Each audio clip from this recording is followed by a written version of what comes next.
ìmùlẹ̀ àwọn àgbàlagbà tó ṣiṣẹ́ búrùjí, ìmùlẹ̀ àwọn àgbàlagbà tó mówó wá,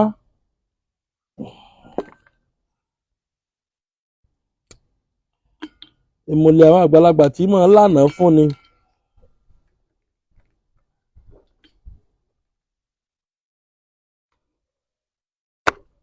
Ìmùlẹ̀ àwọn àgbàlagbà tí máa ti oore sí ni.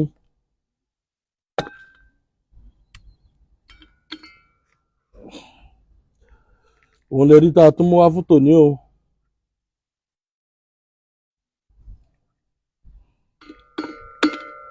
Wọ́n ní ṣàbólògùn ṣe ní ọ̀ṣà kó lè bá a rí bó ṣe yẹ kó rí.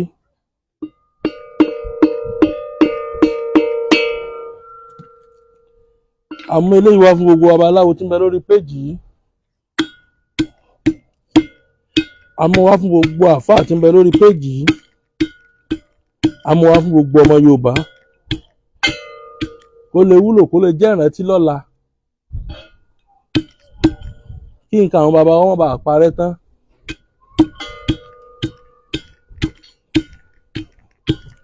Nígbà tá a gbé péjì mi yìí kalẹ̀,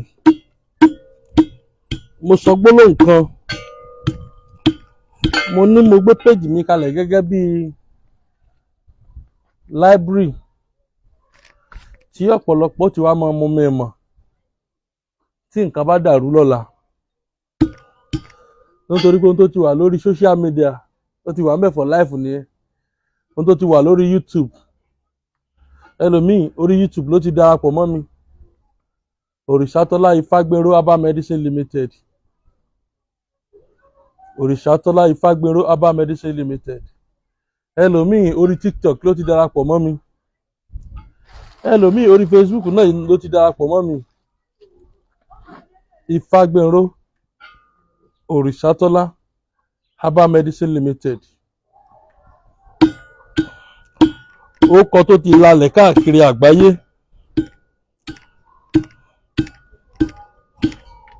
Orúkọ tó ti nípa nínú ọ̀pọ̀lọpọ̀ ayé ọmọ Yorùbá àtòyìnbó káàkiri àgbáyé.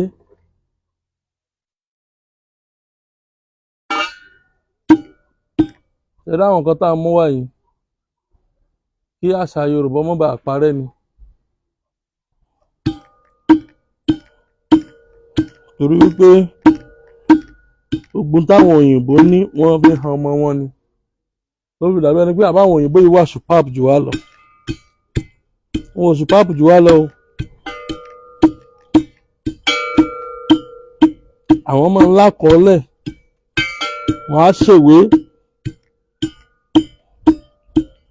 Wọ́n máa ń wá kinní kan, wọ́n ní inú ìwé kan báyìí lẹ́tí rí nínú dáárì kan, nínú library kan.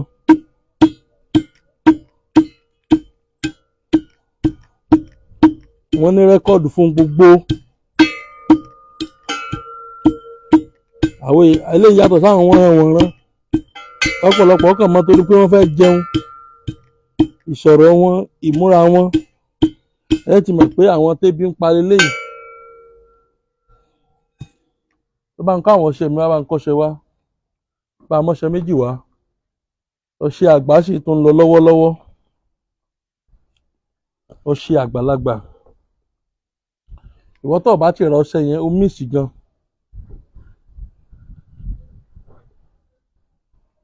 Ìwọ tó bá ti ra ọṣẹ àwọn àgbà yẹn, you really miss so much.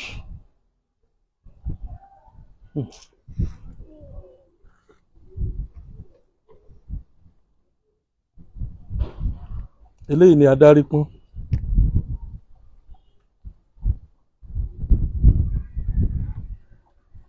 Òun la fẹ́ lò fún ẹ̀rí. Òun la fẹ́ lò fún iṣẹ́ tòní. A mú ìkódẹ kan.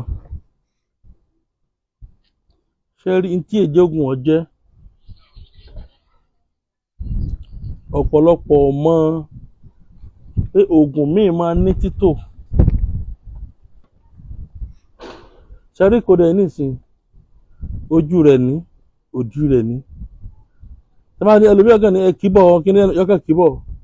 kò ní wojú kò ní wòdì lẹ́yìn lómi fi máa ń ṣiṣẹ́ tí ìfúnra ní oògùn ọ̀jẹ́.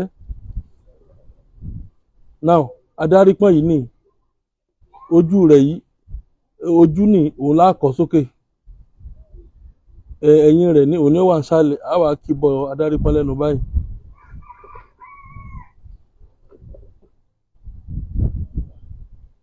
Sẹ́rí pé ojú rẹ̀ ló wà lókè bí pípọ́n yẹn gangan tó ṣe dáadáa ló wà lókè sẹ́rí ẹ̀rí á wà fi sínú agbada báyìí.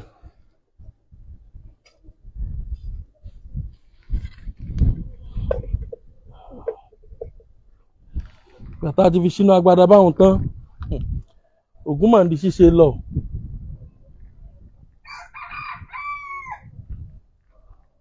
Mi ò fẹ́ kó rìn lọ ló jẹ́ ń sáré dé á wà da èpo ọ̀bọ̀ sí.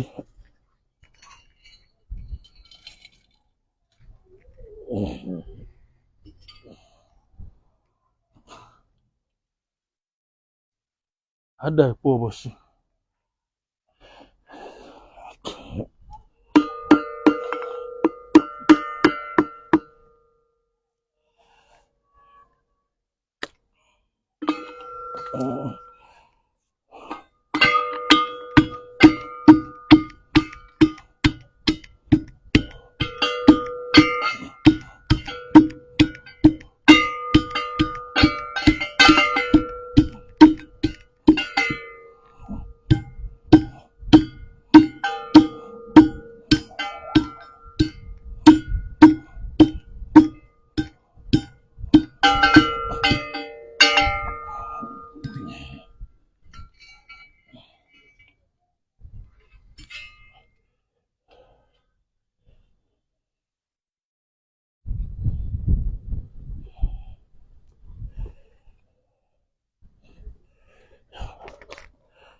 Tá a bá ti dèpo ọ̀bọ̀ sí lórí báwọn tán á wà dé ògùn ti dé bó la ṣe máa lò ó.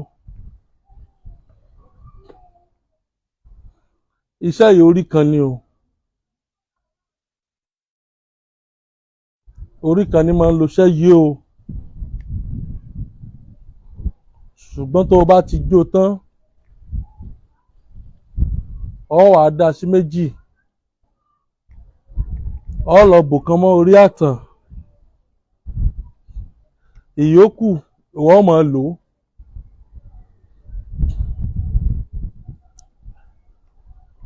Tá a bá ṣe tán kìí ṣe pé ní tí èèyàn méjì mẹ́ta lò rárá orí kan ni o ọ lọ bò ọ dá sí méjì ọ lọ bò kan mọ́ orí àkìtàn.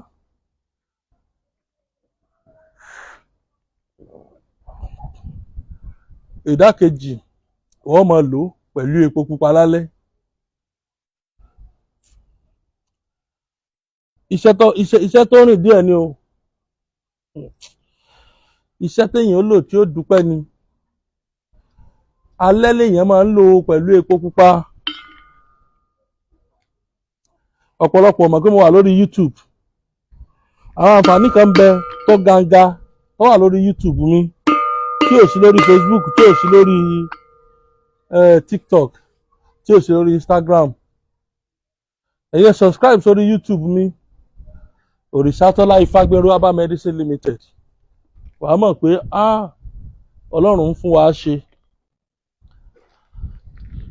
Òrìṣàtọ́lá Ifágbéró Herbal Medicine Limited tó o bá ti jó tán sórí o ti fẹ́ kì í pẹ́ jó tán ó bòdá kan mọ́ orí àtàn yòókù ọmọ fi polú lálẹ́ díẹ̀díẹ̀ tá a bá jó tán ní ìsìnkú ju síbí méjì lọ. Ẹ má gbàgbé pé ń ta ọṣẹ àwọn àgbàlagbà lọ́wọ́ 20,000 naira. Ìwọ tó o bá ti ra ọṣẹ yìí o miss. Àwọn kan ti ra ọṣẹ Edward wọ́n ní bàbá búdòsà lọ́ṣẹ yìí wọ́n ní ó ju búdòsà lọ. Àwọn tí wọ́n ń lọ ọṣẹ àgbàlagbà lọ́wọ́ wọ́n ní bàbá níbo lẹ kó àwọn kan yìí sí tẹ́lẹ̀. Mo ní àmọ́ mo jáde lọ́kọ̀ọ̀kan ni ọṣẹ túdé là tún ṣe lọ́wọ́ tó máa jáde by next week. à ń ṣe ní tẹ̀lé ni ọṣẹ Edward lákọ́kọ́ tà ó kọ bàbá mi ní mo sọ yẹn bàbá tó fi ọ̀nà ewé àtegbò mọ̀ mí kọ́lọ̀ bá ń fọ̀rọ̀ kẹ́ bàbá mi ọṣẹ Edward Òrìṣàtọ́lá ọṣẹ tó láyé ká gbogbo ìlú èbó wọ́n ti rà gbogbo ìlú èbó wọ́n ti rà gbogbo Nàìjíríà bàbá ọṣẹ Edward ni o bàbá ọṣẹ Edward ni o bàbá ọwọ́ ọ dàbí ìgbà tí ọ̀sọ̀ọ̀sẹ̀ mí inú ayé mọ́ bẹ́ẹ̀ lélẹ́yìí náà ọṣẹ àgbà ọ̀nlàlàkàlà wọ́n ń dọ̀ láàmú wọ́n lọ́ṣẹ̀ yìí wò wá dúpẹ́ fọlọ́run wàá rí gbogbo àwọn èdèyàn mọ̀ tí wọ́n rán ni ó dẹ̀ mọ́ rí tiẹ̀ ṣe ọṣẹ àtúndè tún wá ń bọ̀ lọ́nà o àwọn àgbàlagbà ọmọ fọwọ́ rẹ wọ ọ̀nlàlàkàlà ọmọ ẹ̀rọ oúnjẹ jẹ nọ́mbà tẹ́ pè mí sí 080 30 45 6383 080 30 45 6383 080 30 45 6383 tẹ́ bá rí ní ìṣẹ́rí kó ti fẹ́ jó tán tí ń jó lọ wẹ́rẹ́wẹ́rẹ́ 080 30 45 6383 ìlú Ìlọrin ni mo wà ìsìnlú mi yàtọ̀ sílùú Ìlọrin o agbo ọba sì lọ́dọ̀ mi anyway àtẹ bá ti ń bọ̀ wá bó ṣe mọ́rúwá ni bó ṣọ̀kadà ni bó ṣe tẹ́sí ẹni ilé epo lẹ́ẹ̀tì sọ lágbo ọba ilé epo Ibrolac lágbo ọba bàbá fọgá tí mẹ́ńbẹ̀ ti kú ó ti sún sọ́wọ́ sàlẹ̀ díẹ̀ ṣùgbọ́n block industry kan ṣẹ̀ṣẹ̀ wà ń bẹ̀ níbi tí fọgá wà yẹn wọ́n ti ta block industry kan ni wọ́n ń ṣe ń bẹ̀ lọ́pọ̀sìtì ilé epo yẹn gangan upstairs kan wá fẹ̀gbẹ́ kàn upstairs yẹn àlàfo làjí upstairs àti block industry lẹ́gbàá bọ́ sọ́wọ́ ẹ̀yìn ẹ̀yẹn bèrè ilé Ifágbéró ọmọ Òrìṣàtọ́lá bó ṣe ní Òrìṣàtọ́lá lẹ bèrè déédé bó ṣe ní Ifágbéró lẹ bèrè déédé àwọn èèyàn náwó lé mi sí ìlú Ìlọrin mo wà o gbogbo àwọn tí ń fowókọ mi lu jìbìtì tó ń gbáwọn èèyàn àwọn ọ̀nà Ọlọ́run o àfàwọn lọ́lọ́run lọ́wọ́ gbogbo ẹni tó bá ti sẹ́ndì àkáǹtì sí yín pé ẹ sẹ́ndì owó sí yín tí ó bá ti sórí Òrìṣàtọ́lá ń bẹ̀ ẹ má sẹ́ndì owó sí o 419 ni ẹ kọ̀nfàmù dáadáa pé sèmi ni ẹ̀yin tẹ́ wà ń lu èbó tẹ́ bá fẹ́ sẹ́ndì owó ẹ ṣe ẹ kọ̀nfàmù pé sèmi ni ẹ pè mí fídíò kọ̀ ń dà yín lóhùn nọ́mbà tí mo ń pè náà ní WhatsApp call mi òun wáwé ìgbélu ni oní kóòtù kan lọ́hùn ni àwọn nǹkan kan mẹ́ta bára bá ti kan èèkan rẹ̀ kò sí adájọ́ tí ó dẹjọ́ òun láyé èèkan ẹjọ́ ní abá ti kan ìjọ gbogbo owó ẹjọ́ tó wítọ̀ bá lè wù ní bá lè wù kó ní lágbàáyé kò sí adájọ́ tí ó dá àbí iṣẹ́ ìyàwó rẹ̀ kọ àwọn nǹkan mẹ́ta fi ń parí ìjà láàrin ọkọ àti ìyàwó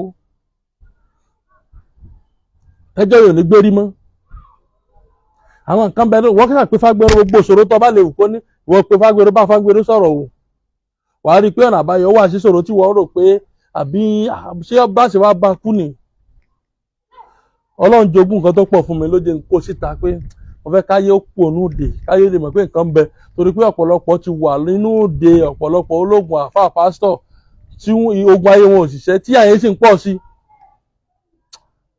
ẹ like ẹ share ẹ comment ẹ ní dààmú ẹ má gbàgbé ọṣẹ àwọn àgbàlagbà ní 20,000 ni ó sì ń lọ ó ti fẹ́ tán yẹnyẹn o wọn náà ra tiẹ̀ gbogbo àwọn tó bá fẹ́ ra àwọn ọṣẹ mi ní rí nípò fẹ́ sanwó nù ìgbà tó bá wá lò tó bá rí i pé àṣé nǹkan bẹ́ẹ̀ mẹ́ẹ̀ ojúra wọn lọ wọn àmọ́ kan sára wọn ò bá jìrò owó sógun lálọ́ mi wọn náà lọ́ṣẹ yìí wò kọ́ fi gbóṣẹ́ ọwọ́ mi wò ẹ like ẹ share ẹ comment nọ́mbà tẹ́ pè mí sílẹ̀ kan sí 080 30 45 6383 ó náà ní WhatsApp nọ́mbà mi ẹ like ẹ share ẹ comment gbogbo ẹni tẹ́ ń share àṣẹ mi tẹ́ ń like ìdààmú ayé ò ní jẹ́ tiyín ó dàbọ̀.